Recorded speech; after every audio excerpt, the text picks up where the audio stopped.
നീ പ്രാർത്ഥിക്കുന്ന ഒരു വ്യക്തിയാണോ, നിന്റെ ജീവിതത്തിൽ അത്ഭുതങ്ങൾ പിറവിയെടുക്കും. ഓ, നീ ഹൃദയം കൊണ്ട് പ്രാർത്ഥിക്കുന്ന ഒരാളാണെങ്കിൽ നിന്റെ ജീവിതത്തിൽ അത്ഭുതങ്ങൾ പിറവിയെടുക്കും. സ്തോത്രം.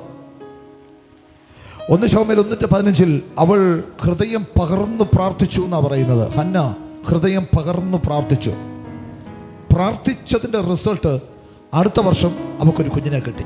സ്തോത്രം. മച്ചിയാന്ന് പറഞ്ഞതാ, കുഞ്ഞുങ്ങൾ ഉണ്ടാകത്തില്ലെന്ന് പറഞ്ഞതാ. പക്ഷേ പ്രാർത്ഥിക്കേണ്ട പോലൊരു പ്രാർത്ഥന പ്രാർത്ഥിച്ചപ്പോൾ കുഞ്ഞ് അവൾക്ക് കിട്ടി. സ്തോത്രം. അതുമാത്രമല്ല, ആ കുഞ്ഞ് രാജാക്കന്മാരെ അഭിഷേകം ചെയ്യുവാൻ തക്കവണ്ണമുള്ള ഒരു അഭിഷിക്തനായി തന്നെ അവിടെ ഗർഭപാത്രത്തിൻ്റെ അകത്ത് ദൈവം പ്രാർത്ഥനയ്ക്ക് മറുപടി കൊടുത്തു. സ്തോത്രം. ഇന്ന് നീ പ്രാർത്ഥിക്കുന്ന ഒരു കുടുംബമാണെങ്കിൽ നിന്റെ തലമുറ അനുഗ്രഹിക്കപ്പെട്ടിരിക്കും. Praise the Lord. നീ പ്രാർത്ഥിക്കുന്ന ഒരു കുടുംബമാണെങ്കിൽ നിന്റെ ജീവിതത്തിൽ അത്ഭുതങ്ങൾ വെളിപ്പെട്ട് വരും, ജീവനോട് എഴുന്നേറ്റ് വരും. ഹല്ലേലൂയ.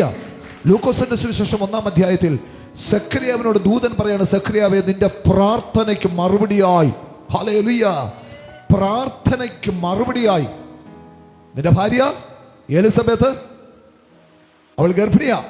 സ്തോത്രം. ഒരു പ്രായപരിധി കഴിഞ്ഞ ഒരു വൃദ്ധനായ ഒരു ദമ്പതി അവർക്ക് കുഞ്ഞിനെ ലഭിച്ചുവെന്ന്, അതിൻ്റെ റീസൺ ദൂതൻ പറയുന്നത് നിന്റെ പ്രാർത്ഥനയ്ക്ക് പ്രതിഫലമുണ്ടായി. പ്രാർത്ഥിക്കുന്നവരാരാണെങ്കിലും നിന്റെ കുടുംബത്തിൻ്റെ അകത്ത് അത്ഭുതങ്ങൾ പറക്കും. നീ പ്രാർത്ഥിക്കുന്ന ഒരു കുടുംബമാണെങ്കിൽ നിന്റെ തലമുറ അത്ഭുതമായിരിക്കും. ഓ, അങ്ങനെയെങ്കിൽ ഇന്ന് പാൽക്കാലം ഞാൻ പറയട്ടെ, പ്രാർത്ഥന അത്ഭുതങ്ങളെ സൃഷ്ടിക്കുന്നതാണ്. ഹല്ലേലൂയ. കരങ്ങൾ അടിച്ചെന്റെ ദൈവത്തിന് മഹത്വം കൊടുക്ക്. പ്രാർത്ഥിക്കുന്ന ജനമാണെങ്കിൽ നിന്റെ ജീവിതത്തിൽ അത്ഭുതങ്ങൾ ഉണ്ടാകും. സ്തോത്രം.